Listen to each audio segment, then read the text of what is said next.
Sony and Huawei have both released feature-packed Android handsets that push the limits of performance, but which one is the best fit for you? When it comes to Android smartphones, two of the biggest names in the business are Huawei and Sony. This year, both of them pulled out the stops with their flagship handsets, which are uncompromising beasts that have virtually every feature you could imagine. However, there are still some significant differences between the two, and each has its own strengths and weaknesses. Based on our review of the Huawei Mate 50 Pro and the specifications announced for the Sony Xperia 1 Mark IV, this video breaks down each key area to see which ones comes out on top. The Huawei Mate 50 Pro is, without question, a big boy. With a screen measuring 6.74 inches and a weight of 209 grams, it's actually quite difficult to use it with just one hand due to its unwieldiness. There are some notable improvements here when compared to its predecessors, such as the satin rear that's more resistant to fingerprints. The Huawei Mate 50 Pro is a great flagship device with an amazing camera system, top-notch AMOLED display, and the fastest processor available at the moment. Not to mention the battery life and fast charging. If the Sony Xperia 1 Mark IV has a rather familiar appearance, that's because you've basically already seen it. It's virtually identical to the Sony Xperia 1 Mark III. That's not necessarily a bad thing, though. We particularly like the fact that Sony has bucked a few recent trends in keeping with a 3.5mm headphone jack and expandable microSD storage, although the 21:9 aspect ratio screen will continue to divide users, as it might be perfect for films, but it can feel a little cramped in other contexts. The Xperia 1 Mark IV has an IP65/68 rating. The screen is a major strength of both of these smartphones, so if watching movies or playing games is your top priority, then it may be a difficult decision to choose between the two.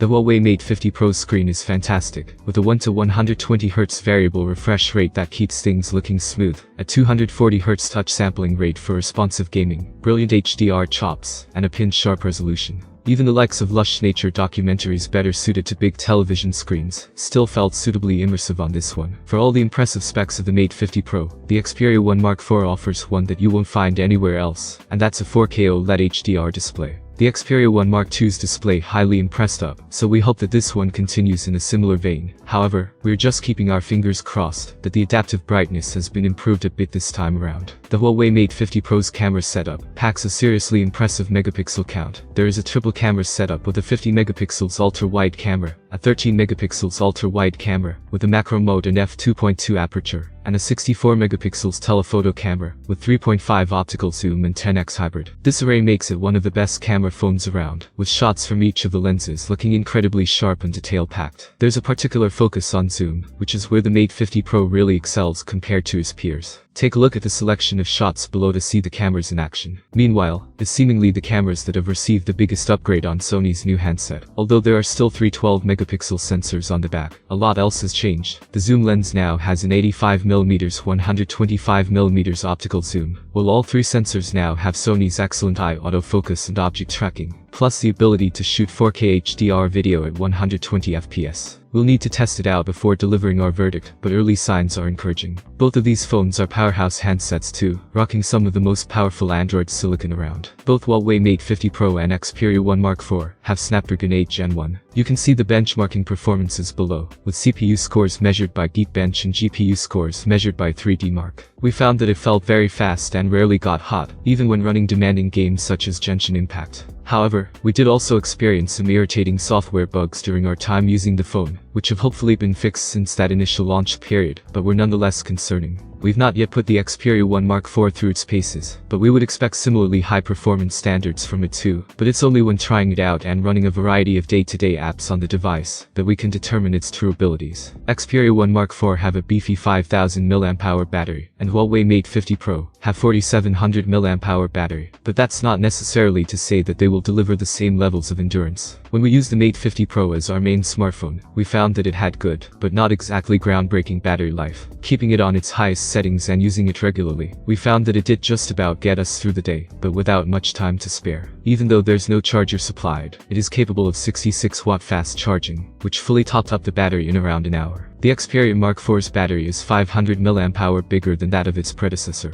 so we're expecting some modest improvements to performance. That said, we were already fairly content with the battery of the Xperia 1 Mark III, which we found would usually get us to the end of the day with 10 to 15% to spare. Neither a charging brick nor even a cable are supplied in the box with this handset, but it is capable of 30-watt fast charging as a maximum. We've not yet put the Sony Xperia 1 Mark IV through our full and rigorous review process, so we can't deliver a final verdict. However, based on what we know so far in addition to our direct experience of the Huawei Mate 50 Pro, it's clear that this will be a tough choice. There may not be large margins to separate the two when it comes to performance, screen or battery, but the two key elements that count could be the appearance and the camera. The former of these is a matter of personal taste, and while plenty of customers could be attracted by the practical touches of the Xperia 1 Mark IV, they could also be turned off by its unusual shape. However, crucially, it will have to significantly up its game compared to the Mate 50 Pro when it comes to the camera, if it is to be seen as the superior choice. Which of these smartphones do you like more? Write your impression in the comments. Have a nice day everyone and see you soon.